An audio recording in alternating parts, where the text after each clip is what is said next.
Je voudrais d'abord effectivement remercier les personnels, les administrateurs et les personnels de l'Assemblée. Comme on parle là de bilan, je voudrais également souligner pour ma part mon propre bilan, quelque part, à travers une mission avec mon collègue Mattei sur l'impôt universel, qui malheureusement aurait peut-être mérité un peu plus de poursuites, qui était intéressant, et également le travail fait sur le rapport sur à peu près le budget d'une moitié du ministère de l'Environnement et de ses opérateurs, dont je peux seulement regretter, mais ça, j'allais dire que ça a été à peu près une des lois du quinquennat, que quasiment aucun amendement qui en a découlé, notamment pour essayer de remédier tant que faire se peut à la curée pratiquée chez les opérateurs de ce ministère et le ministère lui-même, a été appliqué, même quand je sentais bien que les collègues de la majorité trouvaient qu'ils étaient pertinents.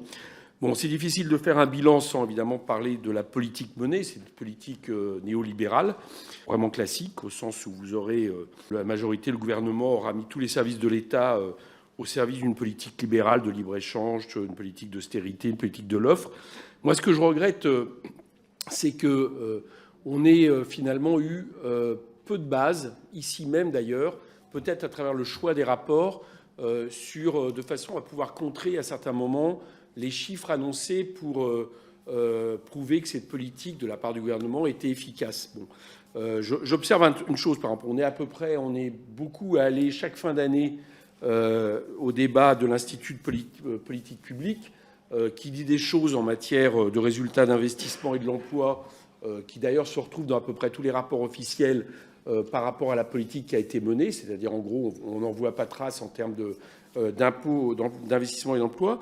On accepte de débattre, y compris le président Wörth, mais aussi le rapporteur et d'autres, on accepte de débattre sur la base de ces travaux-là, mais ces travaux-là ne passent pas, j'allais dire, la porte de cette commission.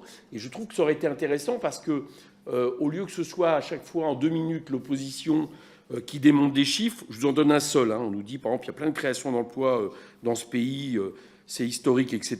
Et puis quand on regarde les chiffres de l'INSEE, on voit que sur les 107 000 du dernier trimestre 2021, les 2 tiers sont de l'intérim, avec une activité d'intérim à peu près de 2 semaines de moyenne, et qu'on compte dans les emplois, des emplois créés, tout emploi créé, il suffit de travailler 1 heure par semaine pour créer un emploi. Donc les emplois qu'on annonce sont loin des équivalents temps plein. Je donne cet exemple parce que, évidemment, on peut faire dire des choses très différentes à des chiffres, et on peut faire dire des choses très différentes avant une élection présidentielle, qui sont d'un côté l'ordre de la propagande ou de l'ordre de la vérité. Et évidemment, ça a une importance en fonction de la politique qui a été faite. Donc moi, je regrette que là-dessus, on est... bon, j'ai d'autres chiffres, mais je vais pas vous les donner, qui contredisent un peu le discours aussi officiel. Et je regrette quelque part que dans les gens qui sont venus faire des rapports, on n'ait pas eu matière justement à avoir des choses un peu plus critiques à partir de données. Bon, ça c'est une chose que je voulais souligner. Je ne serai pas plus long là-dessus. Sur l'article 40, bon, c'est évidemment, le rapport est intéressant. L'article 40, quelque part, corsette le travail en réalité des parlementaires. Et je pense qu'il faudrait vraiment une réforme pour l'abroger. Je remarque, alors j'ai bien entendu que le travail des administrateurs est objectif, et je ne dis pas l'inverse. Mais à un moment donné, il est quand même lié à une politique qui est menée.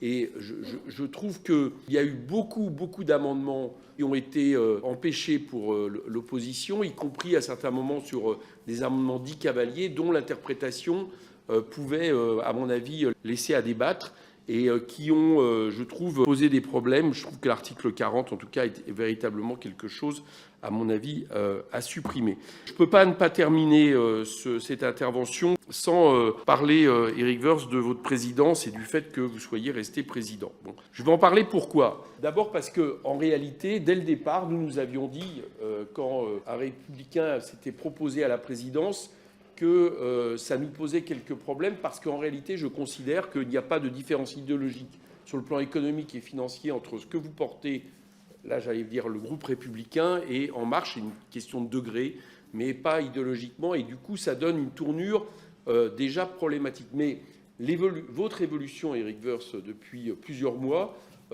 fait que, pour aller vite, on a eu, et j'ai pas eu besoin de votre annonce pour le vérifier, on a eu j'ai l'impression qu'on avait entre l'intervention du président, l'intervention du rapporteur, l'intervention des groupes de la majorité, pardonnez-moi l'expression, mais ça faisait un peu étouffe chrétien, quoi. C'est-à-dire qu'on avait quelque chose où on se retrouvait avec une longue introduction qui disait à peu près la même chose et qui en réalité validait la politique. Bon, moi, ce que je regrette, Éric Woerth, je le dis avec toute la sympathie que j'ai pour vous, y compris parce que j'ai trouvé que, en tant qu'animateur des débats, vous avez été plutôt un bon animateur, je le dis, voilà, comme ça, je fais aussi des compliments.